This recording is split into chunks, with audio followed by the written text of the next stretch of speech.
ZNS Total Sports is brought to you by Fourth Terrace Diagnostic Center. Welcome to sports, everybody. Some track and field news starting us off. Bahamian Stephen Gardner and Trevor Barry, the only Caribbean winners today in Poland. Gardner, who had an injury scare while competing over 200 meters in Stockholm, Sweden in June. He was an easy winner in the 400. He crossed the line in 44.43, almost a second clear of second place. In the high jump, Trevor Barry, he cleared 7.5 1/4 to claim the win there. Trios on the lanes today at the Pan American Bowling Confederation's Senior and Super Senior Championships in Calgary, Alberta, Canada. In the senior man, the Bahamian team of Lee Davis, Sonath Lockhart, and national champ David Slider, they placed fourth in the 9-team field, 3,684 pins and a 205 average. As for the senior ladies, the 242 represented by Joy Lockhart, Janice Hoyt, and Marina McLean, they finished fifth in a 16 field, 3,058 pins and a 170 average. Dante and Brister and Sidney Clark playing in the International Tennis Federation's Tobago Junior Open this week. A scary scene yesterday with an earthquake hitting the Twin Island Republic, but both players are okay. Dante was able to get in some action in singles and doubles. My first round match, I won 2-6, 6-4, 6-3. In the beginning, in the first set, it was kind of difficult playing the guy, my opponent Jacob, for the first time.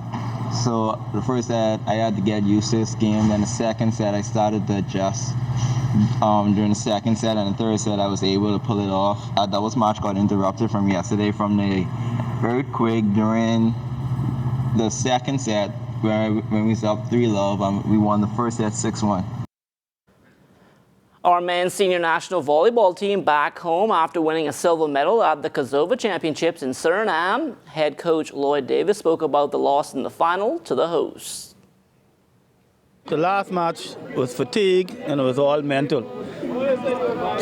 Trinidad took a lot out of us that morning. We went to 5 sets with them. And coming back to play Suriname but well rested, that took a lot out of us. And they had home court advantage. They had all the fans, like 2,500 people pulling for them and only 13 Bahamians. So you know what that was. The Bahamas Basketball Federation's Summer of Thunder Series closing out tonight at the Kendall Isaacs Gym. The final game, Grand Canyon, of course, you remember on Monday they beat the Providence Storm. Tonight, taking on the Bahamas All-Stars, our Amajal Knowles is live at the Kendall Isaacs Gym with the latest. Amo.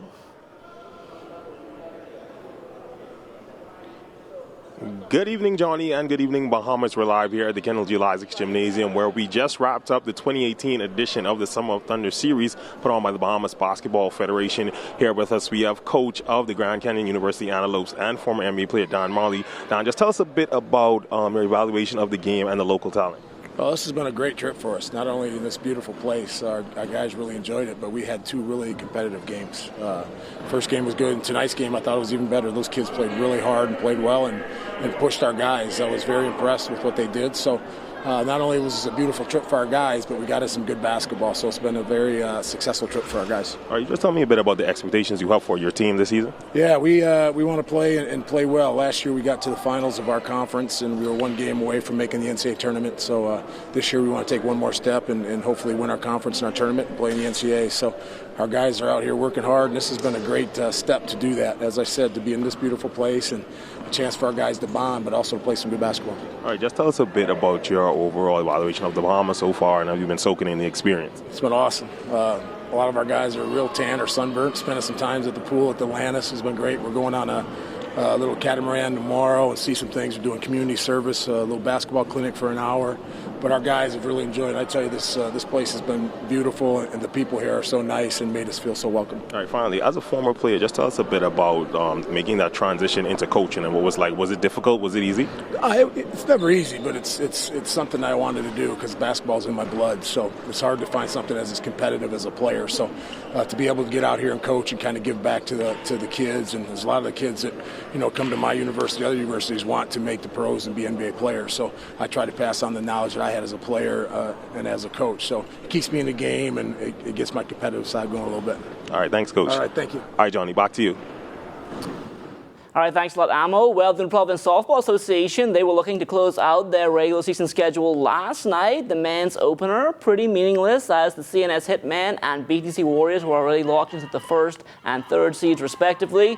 And this one ended early with the Warriors coming out on top, 11-1. I like how the team looked. We didn't get too many bad swings. We got some good swings at the ball. So it was more BP than anything else. Every game we take the field, we come to win. Unfortunately, we just ain't had it tonight. Parks was dead. We had one or two key errors in the game that shift the momentum. But, you know, we came up with the loss tonight, but we'll get the momentum back going into the playoff. And talking about the playoffs, they are scheduled to start on Saturday. The Warriors facing off with the second-place Commander Security Truckers. The Hitmen, they play the fourth-seeded Chances Mighty Mitts. We beat them, they beat us, okay? I think we match up well with the Truckers. I do remember, though, the Truckers actually coming back, right, on us, right? But I also remember at that time, my pitcher, in my opinion, was not ready. I think my pitcher right now is ready. And I think that's going to be the difference. They're a competitive team, but I just feel like our team comes on the top simply, you know, we're just that we're a little bit better. As far as our defense, I think our defense is the best defense in the league.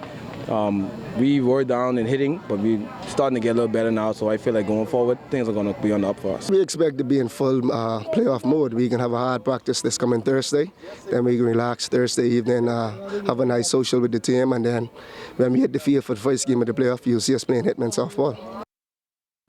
Unlike the men, the ladies' playoff matchups not so clear-cut, and so there was a lot on the line in last night's game between the Sunshine Auto Wildcats and BTC. A win by the Cats would force a three-way tie atop the standings with the Platinum Pool Sharks and Johnson Truckers.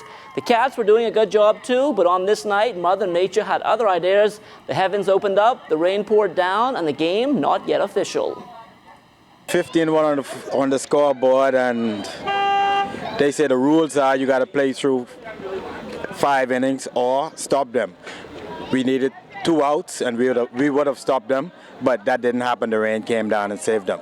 We in playoff mode, and we're ready to go. So if we have to play them again, we'll play them again. I don't think the results are going to be different. We're going to have this game played Thursday at 8 o'clock. We're also having our technical meeting for the playoffs and championships on Thursday as well. The score was 15-1. I mean, is there any rules to say maybe, you know, something happens here and there? Or? No. This game has to start over. The game is not official, so yes, we have to go from the beginning again. From the WNBA, Jonquel Jones and the Connecticut Sun now knowing who they will run with in the second round of the playoffs. Last night, it would be the Phoenix Mercury taking down the Dallas Wings. So Phoenix and Connecticut in the second round, and that starts on Thursday.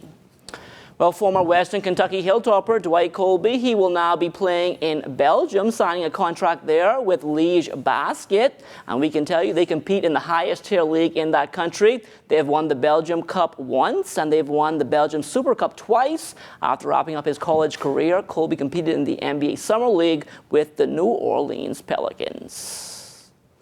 And as we told you earlier, the Bahamas Basketball Federation Summer Thunder Series, that closed out tonight. Of course, they had a great job there, and we will give you some more highlights coming up from that tomorrow. And now we are going to move on to some other news tonight. On the heels of the Summer of Thunder, the inaugural Caribbean Tip-Off Classic, that is set for November 2nd through the 4th at the Kendall Isaacs Gym. It will feature a unique setup. In order to accomplish having a Bahamian event more versus an event where U.S. high schools come and compete against each other and the high-profile kids, we wanted to make this a Bahamian event where coaches from the U.S. would attend, and they would hopefully find the next DeAndre Ayton or Buddy Hield, guys who are kind of under the radar right now and young, but will be able to play in the U.S. Or if not that, somebody who's able to, college, D1 college, who's able to give a scholarship to a Bahamian kid. So in order to draw a lot of these coaches in, we had to get some high-profile U.S., Canadian, and European teams. So we've settled on a field that we believe accomplishes that. And that will do it for sports. Stay tuned. The Bahamas Tonight comes back after the break.